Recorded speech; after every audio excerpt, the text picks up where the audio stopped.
The wind moved slowly across the empty stone platform, carrying dust and dry leaves with it. On that platform sat a small alien girl named Lyra. Her legs were folded close to her chest, and her long silver hair covered half of her face. Anyone who passed through that old road saw her there, quiet, still, and waiting. But no one stopped. No one asked anything. Everyone knew she had been waiting for years. Lyra's big purple eyes kept staring at the sky. Every morning she came to this same spot. Every evening she left only when the twin moons rose. And every day she carried the same hope inside her heart. Maybe today my parents will return. Her small hands held a broken wooden toy that her father carved for her long ago. She touched it again and again, as if doing so could bring him back. The sun was setting, turning the sky orange and red. Lyra hugged the toy tight and whispered softly, "I am still here. Please come back to me." Behind her, the forest was silent. Too silent. Even the birds were quiet, hiding in the branches. The cold air made Lyra shiver, but she stayed. She always stayed. She didn't care about the danger around her. She only cared about the promise her parents made on the day they disappeared. "Wait for us at the platform, Lyra. We will return soon." But soon became years. Lyra didn't know how many seasons had passed. She didn't know how many times the leaves had fallen. All she knew was waiting. The sky was getting darker now. Strange shadows moved between the trees. The wind carried a deep growling sound. Lyra lifted her head. She had heard that growl before. It came from creatures that hunted during the night, creatures even adults feared. Her heart beat fast. The sound grew louder, closer, still. She didn't run. She only whispered, maybe it's them." She stood up slowly, her small feet shaking. Her eyes stayed fixed on the dark forest, hoping to see her mother's silhouette. Or her father's familiar strong walk. But the forest only grew darker. The growl came again, this time sharper. Branches snapped loudly. And then she heard it. Heavy footsteps. One, then another, and another. Something was coming toward her. Lyra stepped back. Her hands shook violently now. She knew it wasn't her parents. She knew her hope was lying to her. But she didn't know how to stop hoping. The creature's shape appeared between the trees. Tall, wide, too many eyes. Its claws scraped the ground. Lyra froze, unable to move, unable to breathe. She had seen drawings of this creature in old warning posters. Hunters called it a night maw. Its roar made even warriors hide. Lyra whispered, "No, no, please." The night maw stepped into the open. Its 8 red eyes stared at her. Drool dripped from its long teeth. It crouched low, ready to attack. Lyra lifted the wooden toy to her chest as if it could protect her. Tears rolled down her cheeks. She was alone. There was no one to save her. No one to even hear her scream. The creature jumped. Lyra shut her eyes and then a sudden blast of bright blue light hit the ground between them. The night maw stopped mid-jump and screeched. Someone had fired a shock beam. Someone was there. Lyra opened her eyes and saw a tall figure standing behind the blue smoke. The stranger wore a dark coat, metal boots, and a glowing wrist device. His voice echoed across the platform, firm and human. "Step away from the girl." Lyra's breath caught in her throat. A human. She had never seen one with her own eyes. Only stories, only rumors. But this one stood in front of her like a shield. The night maw hissed and tried to move around him, but the human raised his arm again. Another loud blast cut through the air. The creature backed away.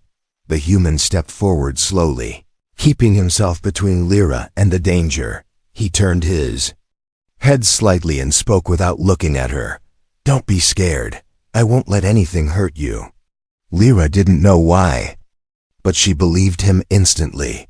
The night maw gave one last roar and disappeared back into the forest. The human waited until the sound faded completely. Only then did he lower his arm and finally look at Lyra. His eyes softened when he saw how small and frightened she was. "Are you okay?" he asked gently. Lyra couldn't speak. She had waited for her parents for years. But tonight, someone else arrived, someone unexpected, someone human. And without knowing it, this moment would change her entire life. The human stood still for a moment, letting the quiet return to the forest. Lyra watched him carefully, her body shaking from fear, shock, and cold. She had seen many travelers walk this road, but none of them stopped. None of them protected her. None of them looked at her the way this man did, like she mattered. The human slowly lowered his weapon. A soft blue glow faded from the device on his wrist. He stepped closer, but not too close. He moved with calm, gentle steps, like someone who understood how easily a frightened child could run away. "My name is Jonas Halle," he said quietly. "I'm a traveler." "I mean you no harm." Lyra hugged her wooden toy tighter. She didn't trust people anymore. Not after years of being ignored. Not after nights of danger. But this man, he had saved her. Jonas noticed the way she trembled. He knelt on one knee so his eyes were level with hers. "You don't have to speak," he said softly. "I just need to know if you're hurt." Lyra opened her mouth, but no words came out. Instead, she shook her head slowly. Jonas let out a small breath of relief. "Good, you're safe now." He looked around the empty road, then at the dark forest. Something in his expression changed. He became more alert. "That creature didn't just wander here," he murmured to himself. "It was following something." His eyes shifted back to Lyra. "Why were you sitting here alone?" "It's dangerous at this hour." Lyra lowered her head. She didn't want to speak about it. But for the first time in years, someone was actually asking. Someone cared. I... Wait, she whispered. "For who?" Jonas asked softly. Lyra hesitated. My parents." Jonas felt something twist in his heart. The way she said the word parents, soft, broken, full of hope, but also full of pain. "How long?" he asked gently. "How long have you been waiting?" Lyra looked at the sky. "I don't know." "A long time, many seasons." Jonas froze. A child waiting in a dangerous place for years, alone, unprotected. No one helped her. No one searched for her. He felt anger rise inside him, not at her, but at the world that left her here. Jonas reached into a small pouch on his belt and pulled out a silver packet. He opened it and offered her a warm, soft piece of nutrient bread. "You should eat," he said. "Your hands are freezing." Lyra stared at the bread. For a moment she did nothing. Then, slowly, she took it with both hands, as if she feared it might disappear. She nibbled on it nervously. Her eyes widened. It had been so long since she tasted real food. "Eat slowly," Jonas smiled. "There's more if you're still hungry." As she ate, Jonas examined the stone platform. Marks everywhere, scratches, burnt spots. Something terrible had happened here once. He could almost feel the fear in the air. He looked at Lyra again. "This place, why here? Why do you wait here exactly?" She pointed at a rusted metal pole behind the platform. A small sign was attached to it, old, damaged, barely readable. "That was our meeting point," she whispered. "My parents told me to wait here. They said they'd come back." Jonas touched the sign gently. It looked like it belonged to an old transport station, abandoned long ago. He sat beside Lyra, leaving space so she didn't feel trapped. "Lyra," he asked softly, "has anyone else come to help you? Anyone at all?" She shook her head. "People look at me, but they walk away." Jonas felt a sharp pain in his chest. A child waiting for love, and the world just steps around her. "That's not right," he whispered. "You shouldn't be alone like this." Lyra looked at him carefully. Why Why did you help me? Jonas thought for a moment. Because someone should have, and because I couldn't leave you there. Lyra blinked. She didn't know humans. She didn't know their stories, their kindness, their courage. But she could feel something different about this one. Something strong. Something warm. Suddenly, a loud mechanical sound echoed through the sky. Jonas stood up instantly. Lyra gasped and held her toy close. A ship, not a friendly one. Jonas scanned the sky with his wrist device. A red warning symbol flashed. No. It can't be them, he muttered under his breath. Lyra looked up at him with fear. Who is coming? Jonas didn't answer right away. He watched the ship's silhouette, getting closer and closer. After a long moment, he turned to her and said quietly, Lyra, I think the people who took your parents might be back. Her heart dropped. Jonas reached out his hand. Come with me right now. If they find you alone, they won't leave you alive. Lyra hesitated only for a second, then she grabbed his hand. She had waited for years. But tonight, her fate changed, and a human would lead her into a future she never imagined. Jonas tightened his hold on Lyra's small hand as the dark ship descended through the clouds. Its engines growled like thunder, shaking the trees around them. Lyra's legs trembled, and she pressed herself against Jonas's side. He looked down. At her. Stay behind me. Whatever happens, don't run away. Lyra nodded quickly, though fear nearly froze her legs. The ship hovered above the old platform. Dust and broken leaves swirled around them. A bright searchlight cut through the darkness and locked onto Lyra. Jonas cursed under his breath. They found you, but how? Lyra couldn't stop shaking. Why are they here? What do they want? Why me? Jonas didn't want to tell her yet, not until he was sure. Not until he had answers. The ship's side door slid open with an angry metallic sound. A figure stepped out tall, armored, wearing a cracked mask. The symbol on his chest matched the ones Jonas had seen in old crime reports. Raiders, the same group rumored to kidnap families and sell them to mining colonies. Jonas's jaw tightened. If they took her parents, they won't touch her again. Raider pointed at Lyra and barked something in a rough alien language. Lyra flinched. Jonas stepped forward, putting himself between them. She's under my protection, he said firmly. The raider laughed a deep, mocking sound. Then he raised his weapon. Jonas was faster. He pressed a button on his wrist device. A shield of blue light exploded outward, forming a protective dome around him and Lyra. The raider's shot hit the dome and scattered into sparks. Lyra gasped. You have human tech? Jonas kept his eyes on the raider. Yes, and I know how to use it. The raider fired again. The dome shook but held strong. Jonas grabbed Lyra's hand and whispered urgently, We need to move. Now. He pulled her toward a group of trees. The raider roared and jumped from the ship, landing heavily on the ground. Jonas pushed Lyra behind a fallen log. Stay low, he said. Don't move until I say. Before she could react, Jonas sprinted toward the raider.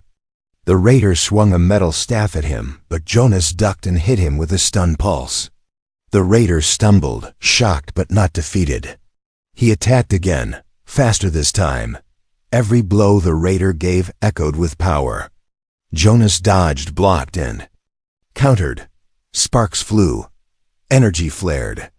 The ground shook from their impact. Lyra peeked over the log, her heart pounding. She had never seen anyone fight like Jonas. Humans were rare on this planet, and stories described them as strange, unpredictable, brave, or dangerous. Right now, Jonas looked like all those things at once. The raider growled and tackled Jonas to the ground. His sharp blade hovered inches from Jonas's throat. Lyra gasped softly, covering her mouth. Jonas gritted his teeth. He forced his knee upward, kicking the raider off him. They both rolled apart. Jonas grabbed a glowing baton from his belt and slammed it into the raider's armor. The armor cracked. The raider roared in pain. "You will not take her again," Jonas shouted. The last word made Lyra freeze. Again. What did he mean? The raider lunged with desperate strength. Jonas dodged, spun behind him, and struck the pressure point at the back of the raider's neck. The raider dropped to the ground with a heavy thud. Silence filled the forest again.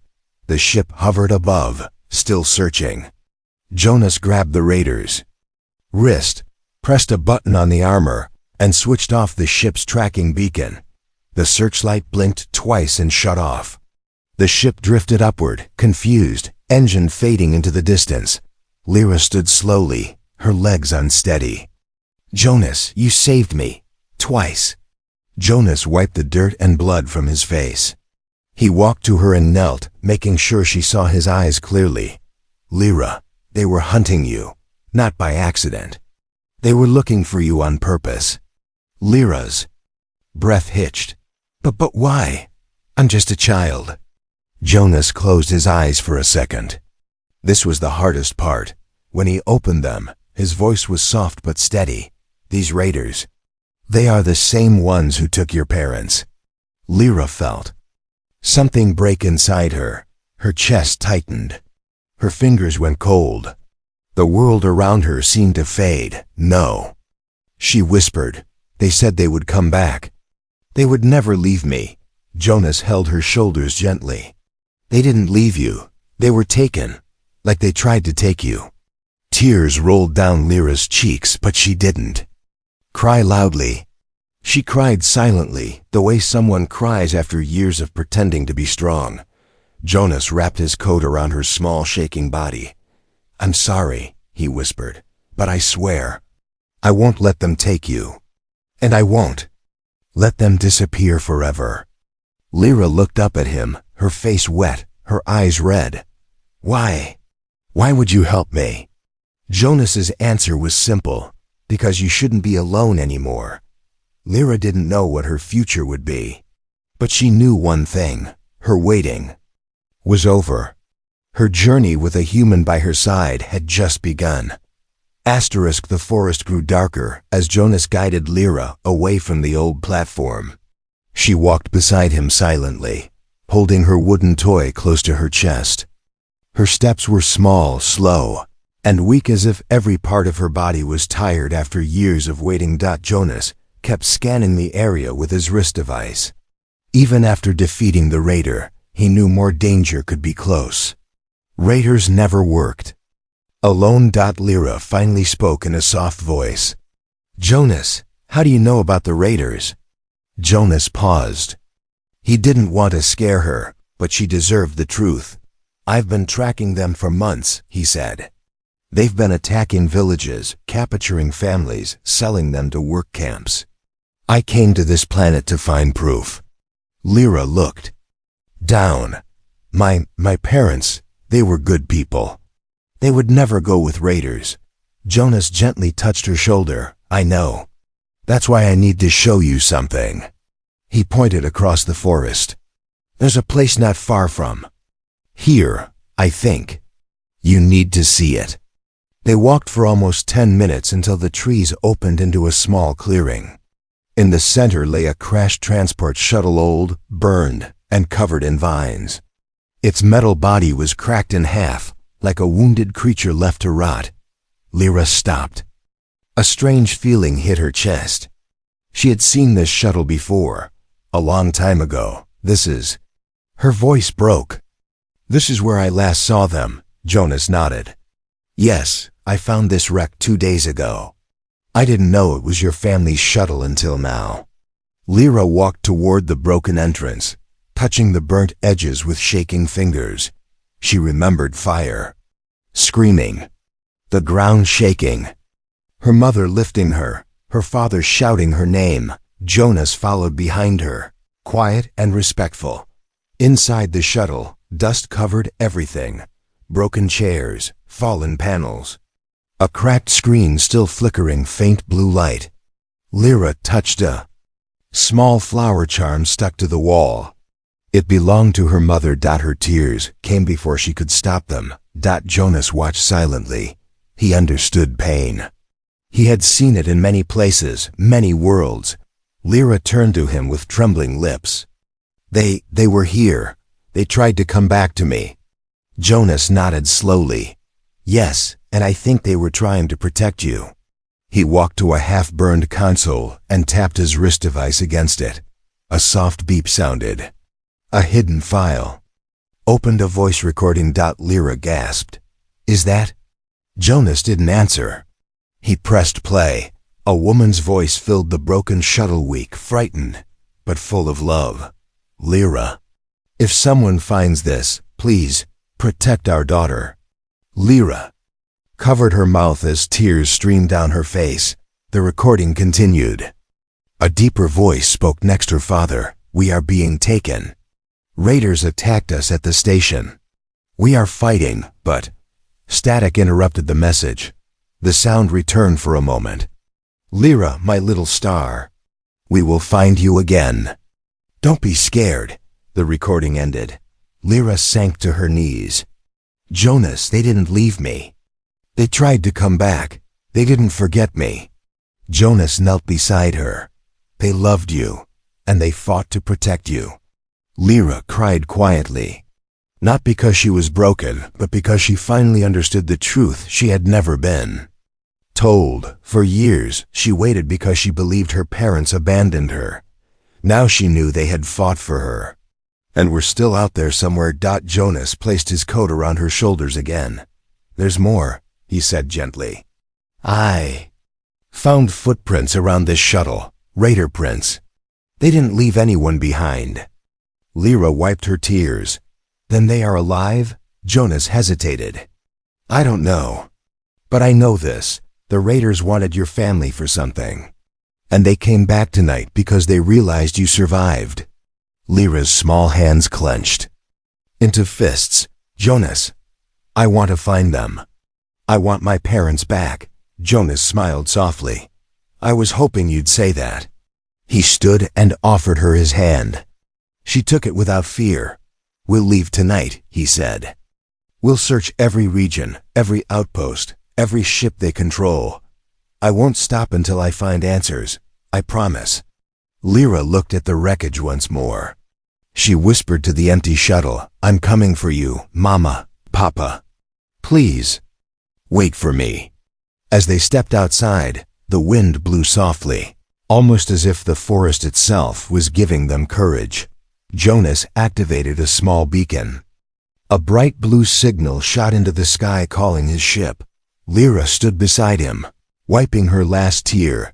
She was not the lonely girl on the platform anymore. She was someone with purpose. Someone with a human who believed in her. Their journey had just begun. And the entire galaxy was about to learn what a human and a determined child could do together. Jonas's ship broke through the clouds like a silent silver bird. Its lights glowed softly, bathing the forest floor in pale blue. Lyra stared at it with wide eyes. She had never seen a human ship up close, only tiny dots in the sky, far away. Belonging to a world she never thought would touch her own life, Jonas opened the side ramp. Warm air drifted out, carrying the soft hum of machines. Come on, he said gently. You'll be safe inside. Lyra stepped forward slowly.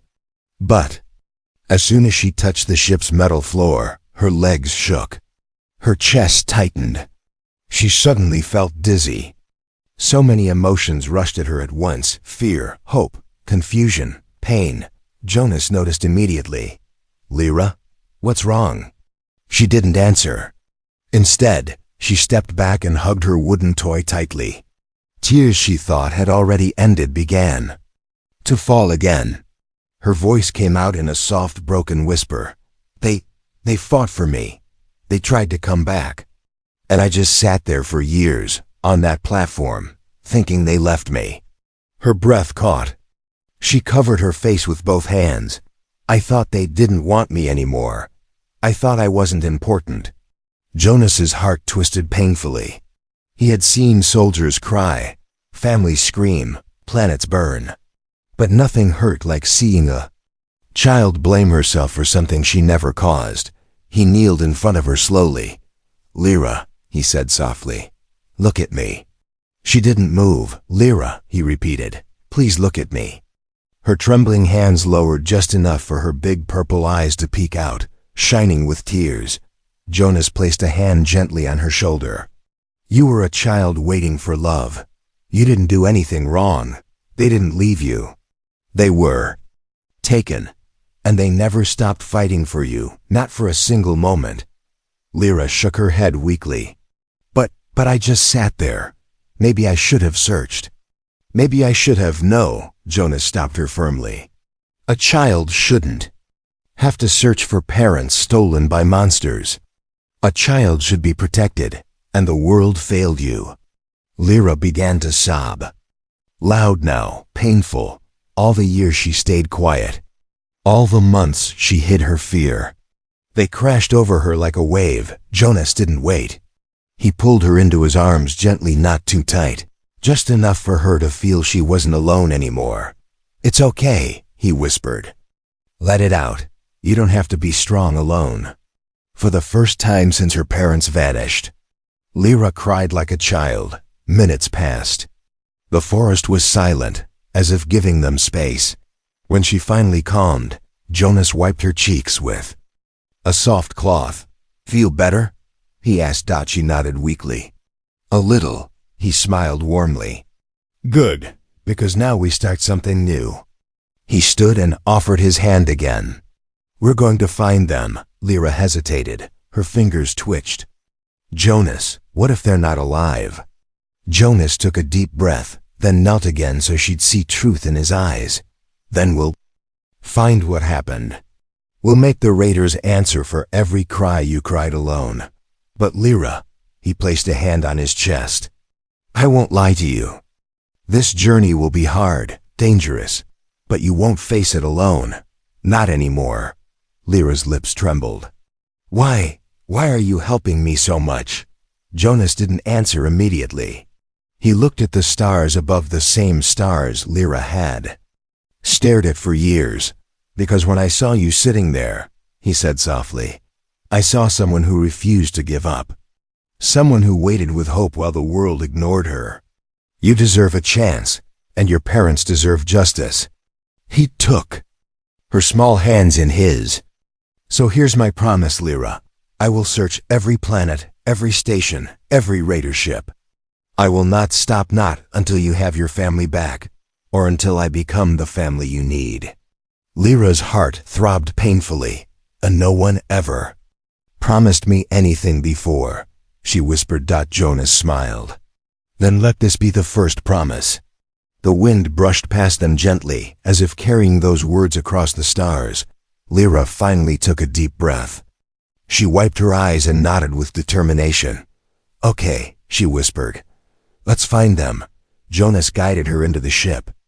As the ramp closed, the engines hummed softly. Inside, Lyra looked around in wonder. Screens flickered with maps. Glowing blue lights traced star routes, and machines hummed like gentle guardians. Jonas sat at the pilot seat. "Ready?" Lyra stood behind him, holding her toy close, but her eyes didn't look sad anymore. They looked brave. "Ready," she said. The ship lifted into the sky.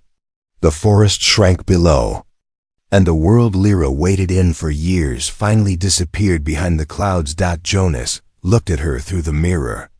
"This time," he said, "you won't wait alone." The stars outside the ship stretched into long white lines as Jonas pushed the jump drive forward. Lyra stood behind him, holding onto the seat with one hand and her wooden toy with the other. Her heart pounded, not with fear this time, but with something new. Hope. For years, she stared at the sky from the ground. Tonight, she was inside it. Jonas glanced back and gave her a small smile. "How does it feel? Your first time leaving the planet?" Lyra looked out the large window, eyes glowing with wonder. "It feels big, like the sky is opening for me." Jonas nodded. "The galaxy is big, but don't worry. I know how to navigate it." The ship passed through a trail of shimmering blue dust. Lyra gasped softly. It's beautiful, Jonas chuckled. That's a nebula stream. Scientists love it. Pilots hate it, makes the sensors confused. Lyra tilted her head. Are we safe?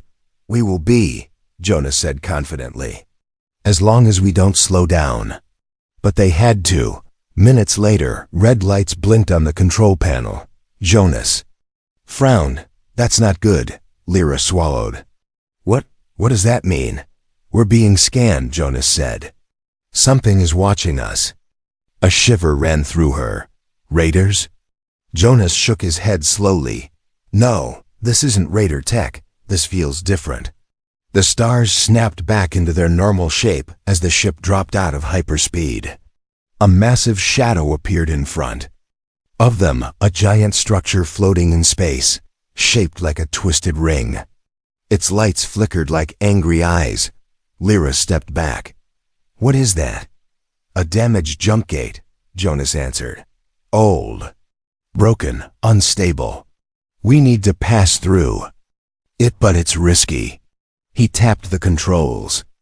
This gate connects to the region where raiders hide their prisoners. Lyra's breath caught. My parents. Jonas looked at her with steady eyes. That's why we're going through. He tightened the harness around his waist. Lyra, sit beside me. I need you close. She obeyed, climbing into the co-pilot seat. Her legs dangled above the floor, but she sat tall, brave. Hold on, Jonas warned. The ship surged forward. The broken jump gate crackled with wild energy. Sparks danced between the metal arcs like lightning trapped in a cage. The ship shook violently as it entered the gate's center.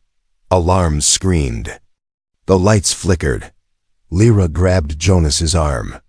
The ship is breaking. No, Jonas said through gritted teeth. It's just struggling, like us. A loud boom shook the cabin. The ship tilted sharply to the left. Loose tools slid across. The floor. Jonas fought the controls. Stay with me, girl. We're almost through. Another explosion. Sparks rained from the ceiling. Lyra closed her eyes and held tight to her wooden toy. And then, everything went quiet.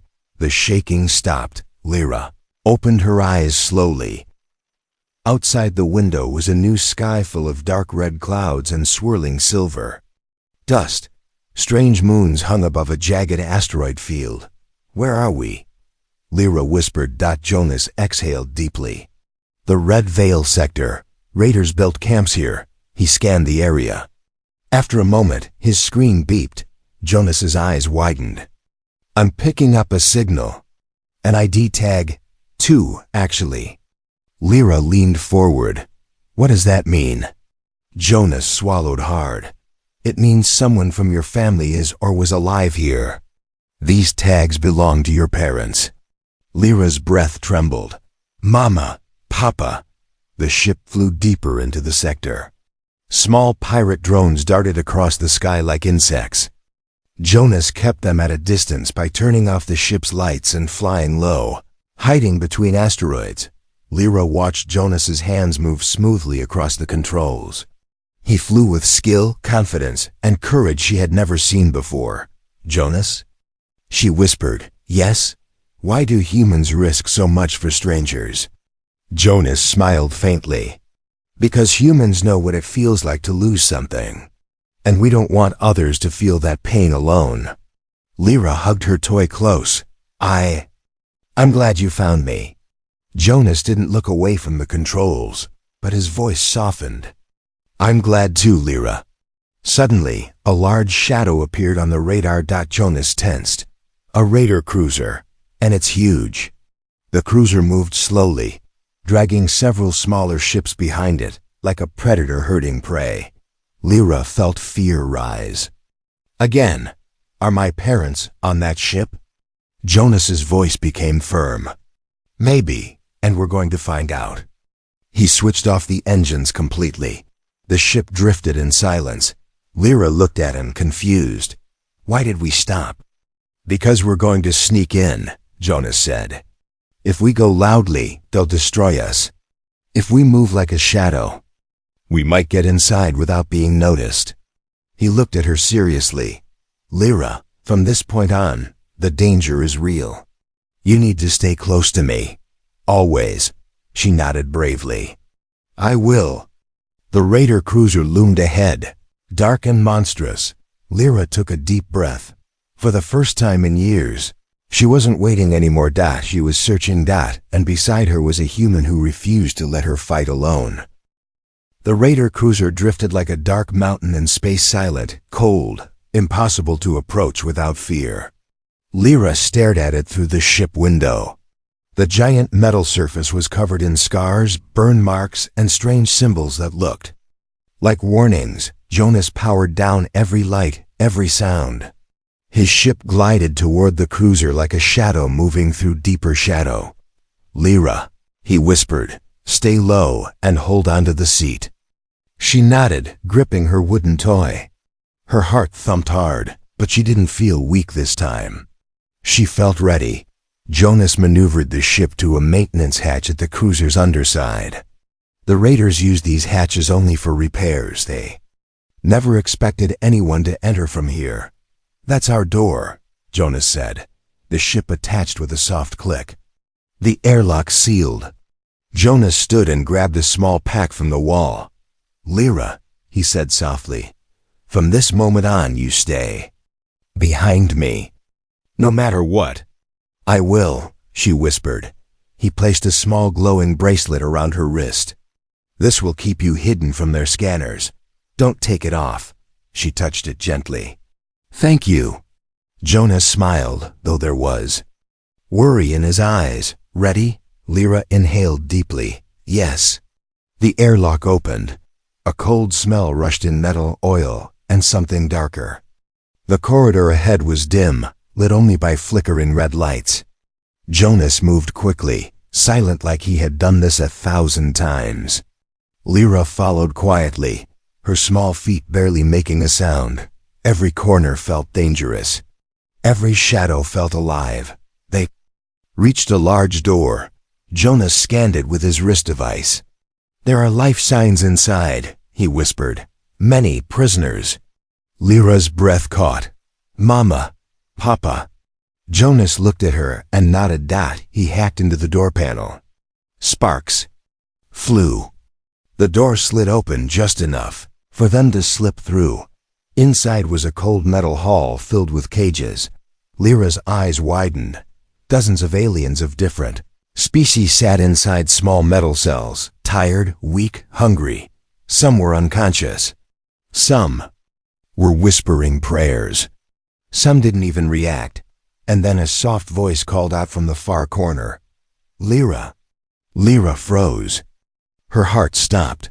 She turned slowly. There, inside a damaged cage, sat a woman with silver hair just like hers. Her clothes were torn. Her face was thin, but her eyes were the same gentle purple Lyra remembered from her childhood. Mama. The woman gasped and stood, grabbing the bars. Lyra. Lyra ran, tears falling, hands shaking, voice breaking. Mama, Mama. She slammed into the bars, reaching for her mother. Her mother pushed her arms through, holding Lyra's tiny face. Between her hands, my little star. You're alive.